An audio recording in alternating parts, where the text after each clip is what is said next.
इस अहम मौजू पर गुफ्तगू के लिए हमारे साथ मौजूद हैं मेजर जनरल जाहिद महमूद साहब, रिटायर्ड मारूफ सिक्योरिटी एक्सपर्ट हैं, और हमारे दूसरे मेहमान हैं अब्दुल्ला खान साहब, ये सरबराह हैं Pakistan institute for conflict and security studies के। जनरल साहब, आपसे गुफ्तगू का आगाज़ करते हैं कि हम कह सकते हैं कि जी पाकिस्तान जो है पॉली क्राइसिस का शिकार है, जिसमें हर बुरान जो है दूसरे बुरान को फीड कर रहा है, ज़्यादा उसको एग्रीवेट कर रहा है। जनाब जी बिल्कुल, देखें आमिर साहब, जो एप्लीकेशन हुई है पाकिस्तान के खिलाफ हाँ। और जो इतनी बड़ी हजीमत उठाना पड़ी है हमारे नेबर को, इंडिया को, तो ये वी वर एक्सपेक्टिंग कि ये इसमें एनहांस करेंगे जी इसको। ये देखिए पैरालिसिस करवाना चाह रहे हैं Pakistani military and Pakistani political leadership के। जो पैरालिसिस है ना कि वो मेंटल लूप में चले जाए, डिसीजन मेकिंग उनकी खराब हो जाए और उनकी बाकी चीजें डिस्टर्ब हो जाए, स्टेट फंक्शनिंग डिस्टर्ब हो जाए। ऑफ कोर्स इन्होंने इसको बढ़ाना था, they spend lot of money. इतलात आ रही है कि बहुत ह्यूज इन्वेस्टमेंट आई है जी, खासतौर पे बलोचिस्तान के जो फितरल हिंदुस्तान के एलिमेंट्स हैं, और it's millions of dollars, it's little more, ज्यादा एड उनको दी गई है और यही तरीकाकार है कि इसको बढ़ाया जाए और मुख्तलिफ जगहों पर इसको वो करना चाह रहे हैं ताकि एक जो उसका स्प्रेड है वो इनहांस किया जाए। अनफॉर्चुनेटली एनवायरनमेंट ऐसी है, देखिए आमिर साहब, 100% सिक्योरिटी इंश्योर करना किसी भी मुल्क के लिए बड़ा मुश्किल हो जाता है, लेकिन ये एक्ट्स ऑफ टेररिज्म है, इसमें कोई शक नहीं है कि पीछे प्रॉक्सी एक स्टेट खड़ी है और उसको वो प्रॉक्सी और स्टेट स्पॉन्सर टेररिज्म दोनों का वो मिक्स कर रही है। तो इस कॉन्टेक्स्ट में इन्होंने इंक्रीज तो होना था जी, और एक पे करनी पड़ रही है पाकिस्तान को कॉस्ट, बट स्टिल आई से कि जहां तक हमारा सिक्योरिटी फोर्सेस का या जो रिस्पॉन्स जाना है इन दी मिलिट्री डोमेन कह लें या सिक्योरिटी फोर्सेस, तो वो जाएगा जी, और जा भी रहा है। बलोचिस्तान में तो बहुत ही कामयाब ऑपरेशंस हो रहे हैं, फिर intelligence based operations Khyber Pakhtunkhwa में हो रहे हैं। यस, ये वाकयात होते रहेंगे, उसकी वजह यह है कि it is not only one place ही, अफगानिस्तान है, पाकिस्तान के अंदर लोग बैठे हुए हैं, इलीगल जो माफिया है, जो इलीगल स्पेक्ट्रम के साथ जुड़ा हुआ है, वो भी इसमें शामिल हो गया। और ये तो अब फ्रेंचाइजेज है, बहुत सारे फैक्टर्स हैं। पे एनीवन, यू पे any individual, of course breeding grounds Pakistan में भी मौजूद हैं, जिसकी वजह से इजीली उनको पाकिस्तान के अंदर से लोग भी मिल जाते हैं, बाहर से तो है ही। अच्छा, मैं इस पर आता हूँ कि जो इंटरनल कॉन्ट्रडिक्शंस हैं जिससे हमारा दुश्मन फायदा उठा रहा है, यकीनन हमें उस पर भी बात करनी चाहिए। मैं चाहूँगा अब्दुल्ला खान साहब को हम डिस्कशन में इन्वॉल्व करते हैं। अब्दुल्ला साहब, आपके जो इदारे के आदाद शुमार हैं वो ये दिखाते हैं कि 2022 के बाद से बड़ा एक शार्प इजाफा हुआ है दहशतगर्दी के वाक़यात में। आपका क्या असेसमेंट है, क्या जो है अवामिल हैं उसमें? एक तो ज़ाहिर है कि जैसे भी जनरल साहब ने कहा कि जी बैरूनी ममालिक जो है, खुसूसन भारत जो है बहुत ज़्यादा इसमें इन्वेस्टमेंट कर रहा है दहशतगर्दी के लिए, और आप क्या समझते हैं? देखिए 2022 के बाद बहुत सारी ऐसी चीज़ें हुई हैं जिनको हम कह सकते हैं कि एनेबलिंग एनवायरनमेंट जो है वो बना है एक्सट्रीमिज़म और टेररिज्म के राइज़ के लिए। आपके पड़ोस में अफ़गानिस्तान में जो तालिबान की हुकूमत आई, हमारी एक्सपेक्टेशन थी और जायज़ एक्सपेक्टेशन थी कि वो टीटीपी के ख़िलाफ़ क्रैकडाउन करेंगे या एटलीस्ट उनको रोकेंगे। इब्तिदा में जो है एक सीज़ फायर भी रहा ये 2022 में को 5-6 महीने तक, लेकिन फिर इवेंचुअली वो सीज़ फायर ख़त्म होने के बाद 2022 के आखिर में जो है ना वो ये इंटेंसिटी बढ़ी और उसमें फिर हमने देखा कि बलूचिस्तान में भी जो है वो ये 2020 से ये काम जो है ना वो स्टार्ट हुआ बहुत आहिस्ता आहिस्ता हर साल के हिसाब से 2020 में से बलूचिस्तान में ये काम बढ़ता गया। और इस वक्त सूरत हाल ये है कि हमारे अदाद शुमार ये बताते हैं कि ये अगस्त 2025 है, इसमें जो मिलिटेंट अटैक्स हुए हैं ये किसी एक महीने में, फरवरी 2014 के बाद किसी भी एक महीने में सबसे ज़्यादा मिलिटेंट अटैक्स हुए हैं। और ये हमारे कंजर्वेटिव एस्टीमेट्स हैं, मतलब ये कह लें कि जो हमारी रिपोर्टिंग है उसमें बहुत आप कह लें केयरफुली हमने किया है। अदरवाइज़ जो है ना वो जो क्लेम्स हैं मिलिटेंट्स के वो तकरीबन कोई 500 से ज़्यादा अटैक्स के हैं जो उन्होंने क्लेम्स किए हुए हैं।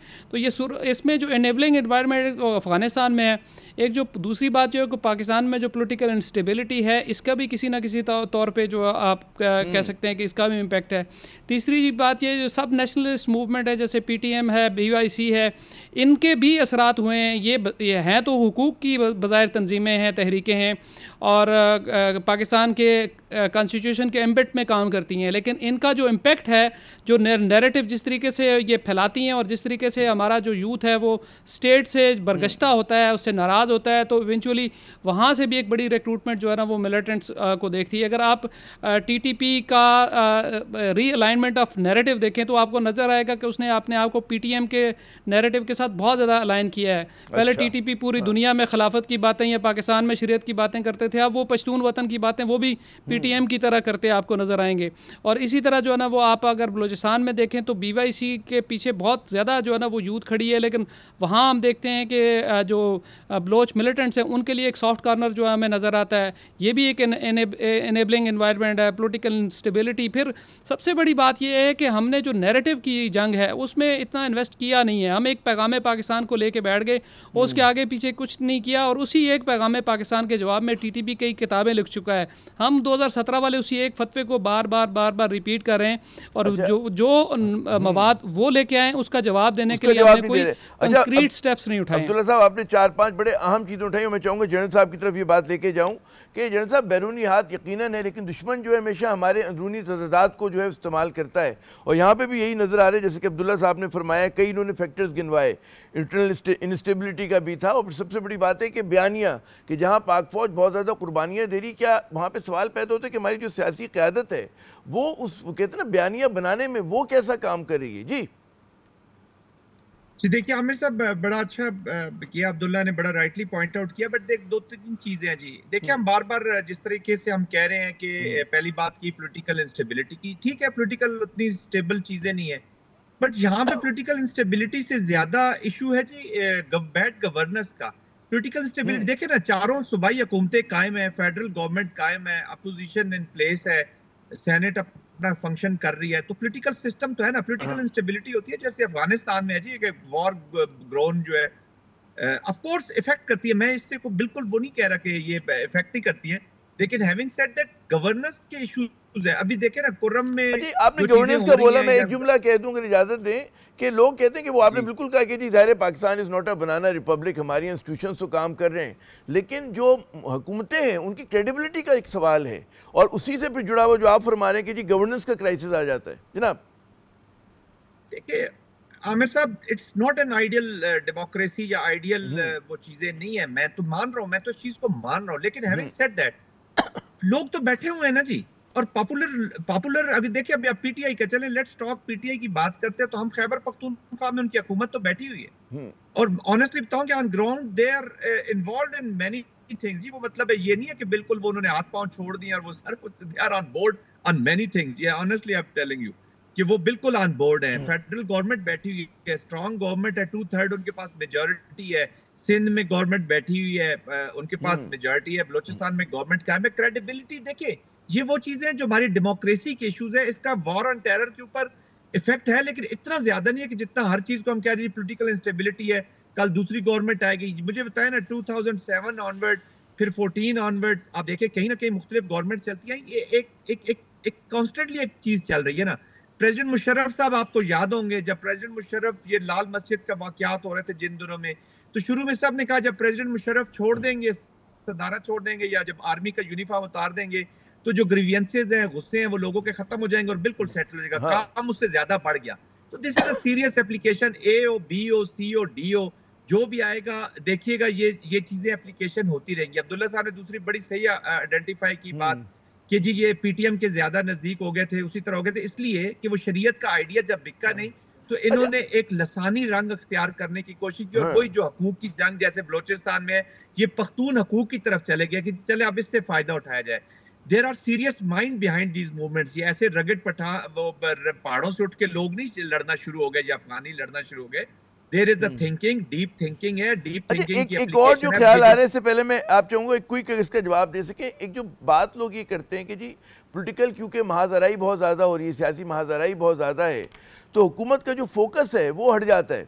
पाक फौज अपना काम करी, सिक्योरिटी एजेंसीज अपना काम करी। जो इन्होंने बात की थी बड़ी अहम अब्दुल्ला साहब ने कि जी नैरेटिव बनाना, वो तो सियासी हुकूमतों का काम होता है, लेकिन जब आपका ज़्यादा जोर होगा कि जी जो एक मेन स्ट्रीम हिज़्ब इख्तिलाफ है उसको आपने वो करना है, गिराना है, तो आपका वो जो काम है जो फौज की सपोर्ट में आपको करना चाहिए वो आप नहीं कर पा रहे। बिल्कुल, आई एग्री। जो पॉलिटिकल ओनरशिप की मैं बात कर रहा हूँ ना, हाँ, ये पॉलिटिकल, आई मीन ये ओनरशिप के आप इश्यूज आ गए। अब ये ओनरशिप ऑफ द वॉर है, इनको ये समझने की जरूरत है कि जो वॉर है दिस इज आल्सो जो मिलिट्री एप्लीकेशन है, ये भी एक पॉलिटिकल एक्टिविटी है ना, पॉलिटिकल एक्टिविटी। बड़ी आम बात आपने की जी, पॉलिटिकल ओनरशिप लेनी है। अब्दुल्ला साहब, आपने भी कहा कि जी दो जो है महाज नजर आ रहे हैं दहशतगर्दी के। केपी के महाज में जो है एक गालिब रंग मजहब का है, तहरीक तालिबान पाकिस्तान जो है वहाँ पर फाल है। यहाँ पे जो है बलूचिस्तान में जो है तंग नज़र कौम परस्ती है। कॉमन क्या है इनमें, इश्तराक क्या है, कहाँ पर है क्या कि नहीं? देखिए, इश्तराक जो है ना वो तो स्पॉन्सरशिप है, जो हमारे जो दुश्मन है उनकी तरफ से जो स्पॉन्सरशिप है वाज़े तौर पे इंडिया की तरफ से वो इश्तराक है। आपको कम्युनलिटी मिलती है कि वो वहाँ पे अगर स्नैप चेकिंग करते हैं, रोड ब्लॉक करते हैं, ब्रीफली अपीयर होते हैं कि किसी टेरिटरी पे कब्जा कर लिया, बिल्कुल बैन ही आपको इधर जो है ना डेरा इस्माइल खान टांक वगैरह में भी मिलेगा। सेम काइंड ऑफ टैक्टिक्स हैं, सेम काइंड ऑफ वेपन्स हैं, सेम काइंड ऑफ स्ट्रेटजीज़ हैं। वो सारी तारें एक जगह से हिल रही हैं, वो तो एक चीज़ कॉमन है। एक चीज़ में पॉलिटिकल इंस्टेबिलिटी के कॉन्टेक्स्ट में कहूँगा, अभी रिसेंटली मैंने बलूचिस्तान का दौरा किया, वो 2 हफ्ते मैंने वहाँ पे गुजारे। बलूचिस्तान में गुज़श्ता 2013 से अब तक ये 6ठे वज़ीर आला हैं, ठीक है, और किसी वज़ीर आला ने वहाँ पे जो है ना वो अपना टेन्योर पूरा नहीं किया, किसी को करने भी नहीं दिया गया। हर वक्त बलूचिस्तान की असम्बली में 3-4 बंदे जो है ना वज़ीर आला के उम्मीदवार होते हैं, इंटरवेंशंस भी हुई, और फिर हमने देखा कि इवेंचुअली जो है ना वहाँ पे अगर डॉक्टर मालिक का दौर देखा जाए, that was the best. Doctor मालिक 2013 में आए, 2013 से लेके 2017 तक हमने देखा 3,500 मिलिटेंट्स ने जो है ना वो हमारे डाटाबेस के मुताबिक और as per the government of Balochistan claim, और वो सेरेमनीज़ भी हुई और जनरल साहब को भी पता होगा, 3,500 मिलिटेंट्स ने सरेंडर किया था। वो उसके बाद जो है ना वो आप देखें कि एक वज़ीर आला आ रहा है, दूसरा जा रहा है, एक आ रहा है, दूसरा जा रहा है। अभी सरफराज बुगटी साहब हैं, उनके सर पर भी 2-3 तलवारें लटकी हुई हैं। तो वहाँ पे बलूचिस्तान के कंटेक्स्ट में ये पॉलिटिकल स्टेबिलिटी, मेरा मतलब ये है कि कोई गवर्नमेंट आए, काली चीटी, पीटीआई, नून लीग, हुएवर, उसको 5 साल पूरे करने दिए जाएँ ताकि जो है ना वो एक कंटिन्यूटी आए। बलूचिस्तान के कंटेक्स्ट में ये पॉलिटिकल इंस्टेबिलिटी बहुत बड़ा फैक्टर है, और फिर जो लोग आए हैं उनकी लेजिटिमेसी बहुत बड़ा फैक्टर है, उनके ऊपर बहुत बड़े सवालिया निशान है। लोग कहते हैं कि ये किसके नुमाइंदे हैं, ये भी एक बहुत बड़ी चीज़ है। सिर्फ होना ही काफ़ी नहीं है कि पार्लियामेंट आ गई या कोई असम्बली है और वो जो है ना वो उसका वजूद जो है ना वो लोगों से कनेक्ट कर पा रही, नहीं कर पा रही। बड़ा अहम आपने एक नुक्ता उठाया। मैं एक और बड़ी अहम मौजू की तरफ, बल्कि जो मेरे जहन में अरसे से था ये सवाल, जनरल साहब, मैंने कहा मैं आपसे ही करूँ कि दहशतगर्द तंजीमों को जो है आइडेंटिफाई करना बड़ा ज़रूरी होता है इस लड़ाई में। हमने देखा है कि पिछले कुछ अरसे से हमारे यहाँ उनको लंप किया जा रहा है, फितनल क्या कहते हैं, ख्वारिज कहा जा रहा है, कभी फितनतुल हिंदुस्तान कहा जा रहा है। इतने मुश्किल नाम है कि प्रोनाउंस करना भी मुश्किल हो रहा है बात औक़ात। तो ये आपके ख्याल में असूली तौर पर लड़ाई में होता है ना कि भाई आपके अंदर क्लैरिटी होनी चाहिए, और आप जब मलगूबा बना देते तो उसमें उनको एनोनिमिटी का फ़ायदा हो रहा होता है। फिर जब आप ख्वारिज कहते हैं, फितना ख्वारिज कहते हैं, तो उसमें ज़ाहिर है कि जो आपको बैरूनी सपोर्ट की ज़रूरत होती है, वो कहेंगे जी इस्लाम की कोई इंटरनल लड़ाई है कि ख्वारिज से लड़ रहे हैं, कोई हमारा जिस तरह का कोई सेक्टेरियन इशू है या कुछ इस तरह का। तो आपके ख्याल में ये पॉलिसी जो है कितनी मौसर है ये, या कन्फ्यूज़ लोगों को ज़्यादा कर रही है जनाब? I think you have pointed out very rightly. Let me agree with you जी, ये बिल्कुल सही है, इसको देख रहे हैं जी। देखिए, फितनल खारिज की जो लिंकेज है वो चूंकि शरीयत के नाम पे यहाँ पे लड़ना चाह रहे थे जी, और शरीयत के नाम पे ही वो लोगों को बेवकूफ बनाते आए हैं, और फॉर्चुनेटली उसी शरीयत के फैलाव पे, जिसके बाद वो जब उस पर नाकामी हुई है, तो जैसे अभी अब्दुल्ला साहब भी फरमा रहे थे कि उन्होंने मिलिटेंट विंग का एक रूप धार लिया, तो उस वजह से वो फितरतुल खवारिज, क्योंकि वो इस्लाम को फिर इन्हीं लोगों को मिस यूज भी कर रहा है जी वेस्ट। मैं यूनाइटेड स्टेट्स में किसी से डिस्कशन कर रहा था, तो मैंने कहा कि जो सुप्रीम टर्म्स हैं जी पाकिस्तान के एक मुसलमान मिलिट्री की, आई हैव बीन मिलिट्री, मैं मुजाहिद हूँ आमिर साहब, मैं इस्लामिस्ट हूँ, मैं फंडामेंटलिस्ट हूँ। Yes, I am very proud fundamentalist, मैं मुसलमान हूँ, मैं वेज करता हूँ, मैं इस्लामिस्ट हूँ, मैं जिहादिस्ट हूँ, क्योंकि मैं वो जिहाद करता हूँ जो कुरान ने मुझे बताया है, जो मेरे मोहम्मद सल्लल्लाहु अलैहि वसल्लम ने, मेरे प्रॉफिट ने मुझे सिखाया है। मेरी सुप्रीम टर्म डेलिबरेटली उठा के आपने उस फितने को पकड़ा दी, जिन्होंने बिकड़ाई इसमें West America, they are responsible for coining these terms और for giving these terms to these Fitna al ख्वारिज। और डेलिबरेटली ये पाकिस्तान का जो फेंस हिटर है, जिसको इस्लाम का कुरान पढ़ता तो है, लेकिन उसको इतनी समझ नहीं है कि उसके अंदर है कि वी ऑल नो। नहीं, लेकिन मुझे एक काउंटर आर्ग्यूमेंट करने थे कि जब जनरल हाइद शरीफ साहब के ज़माने में बड़ा मौसर ऑपरेशन हुआ था और पाकिस्तान बिल्कुल समझे कि 95% हमने फतह हासिल कर ली थी, हमने कला कुमा कर दिया था, तो उसमें तो बड़े क्लैरिटी हुआ करती थी कि जी मतलब है कि किससे लड़ रहे हैं, कौन सा तंजीम है, कहाँ पे दहशतगर्द है। और उसको हालांकि पैन इस्लामिस्ट किस्म के दहशतगर्द आपके सामने थे, अलकायदा लिंक थे और फला ढिमका थे, लेकिन आपको ज़रूरत नहीं पड़ी थी कि उस रैबिट होल में जाकर उनसे बात करें। आप पाकिस्तान अपना एक बड़ा बयानिया बनाता था एज ए स्टेट और बड़ा इफेक्टिव रहा था। और अब हम देख रहे हैं कि जब से ये बयानिया चल रहा है पिछले 2-3 साल से, तो हमारा इफेक्टिवनेस उतनी नहीं रही जनरल साहब जी। नो आमिर साहब, माजरत के साथ क्लैरिटी अब भी है जी। जो फील्ड में लोग हैं, जो मैं अभी भी इस वक्त ट्रैवल करके वापस आ रहा हूँ, रिसेंटली मेट कुछ 4-5 घंटे पहले मैं यंग ऑफिसर से मिल के आ रहा हूँ, अराउंड 30-35 के करीब, जो मुख्तलिफ जगहों पे डिप्लॉयड हैं, वो कहीं इकट्ठे हुए थे। तो मैं उनसे, they have extremely, they are very clear ji कि किसके साथ वो लड़ रहे हैं। अभी थोड़ी सी इंटेंसिटी इसलिए भी बढ़ी हुई है कि अभी ऑपरेशन संदूर के बाद और अफगानिस्तान की सिचुएशन डिफरेंट हुई। $7 बिलियन एम्यूनिशन, वेपन। फिर अफगानिस्तान में पहले डॉलर आ रहा था आमिर साहब, वो जो सिविल कॉन्ट्रैक्टर चाहे नेटो के हो, चाहे 27,000 के करीब तो सिविल कॉन्ट्रैक्टर्स हैं, वो पैसे वैसे दे देते थे इन लोगों को, उस एरिया में जरा अमन शमन हो जाता था। फिर $47 मिलियन हर वीक आता रहा अमेरिका से, अब वो डॉलर हो गया कम, तो इसलिए तो लड़ना है। और इसको और काम कौन सा आता है मुझे बताएं, इसलिए और क्या करना है। अच्छा, मुझे इजाजत है, मैं जाऊं अब्दुल्ला साहब से भी इस चीज के ऊपर ले लूं। अब्दुल्ला साहब, ये जो हिकमत अमली आपके क्या राय है इस बारे में? देखिए, ये जो फितनतुल ख़वारिज की इस्तिलाह इस्तेमाल की, जो ऑफिशियल नोटिफिकेशन वजारत दाखिला की तरफ से हुआ था, वो अजीब व गरीब नोटिफिकेशन था। उसमें कहा था कि ये तहरीक तालिबान पाकिस्तान को हम फितनतुल ख़वारिज कहेंगे। तो मेरा सवाल था कि अलकायदा फिर क्या है, दाइश क्या है, ये लश्कर इस्लाम क्या है, हाफिज़ उल बहादुर ग्रुप क्या है? या तो सबको कहते हैं, क्योंकि ख़वारिज तो सब हैं। जो मुसलमान किसी हुकूमत के ख़िलाफ़ खरूज करता है वो खारजी है और उसको ख़वारिज कहना चाहिए। अब आपने एक ग्रुप के बारे में नोटिफिकेशन जारी कर दिया, अब जो आपने कहा उसका फ़ायदा TTP को यह हुआ कि भाई वो कल किसी को कह सकता है गुमराह करने के लिए, हम तो ख्वारिज नहीं है, वो दूसरे वाले को हुकूमत ने कहा है। ये क्लैरिटी फ़ौजी हजरात, हमारे जो भाई फ़ौजी हैं, उनमें बिल्कुल है। इसमें चाहे ये फितनतुल ख़वारिज होता या ना होता, उनमें क्लैरिटी है। असल मसला ये है, हमने बचाना अपने उस यूथ को है जो उनकी तरफ अट्रैक्ट हो जाता है, उनके नैरेटिव की तरफ, उसको भी बचाना ज़रूरी है ना। और ये फितनतुल हिंदुस्तान, नो डाउट के बलूचिस्तान में भी और KP में ये सारे का सारा ही फितनतुल हिंदुस्तान है।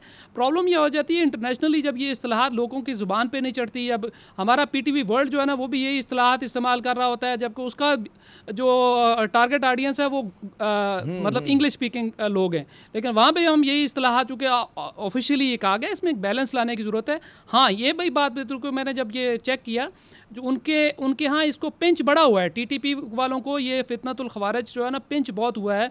और उन्होंने इसका जवाब देने के लिए बहुत एफर्ट्स भी किए हैं और बड़ा कहा कि हम ख़वारिज नहीं हैं। और इस दौरान मुफ्ती नूर वली ने सर्टन अहकामात ऐसे भी जारी किए कि उन्होंने जो है ना, वो पहले पाकिस्तानी फ़ौज को मुर्तद कहते थे, उस ऑफिशियल ये हुआ डिक्री आया कि भाई इनको मुर्तद नहीं कहना, कि ये इस्तिलाहात चूँकि ख़वारिज इस्तेमाल करते हैं तो हम ख़वारिज के साथ अपने आप को आइडेंटिफाई नहीं करते।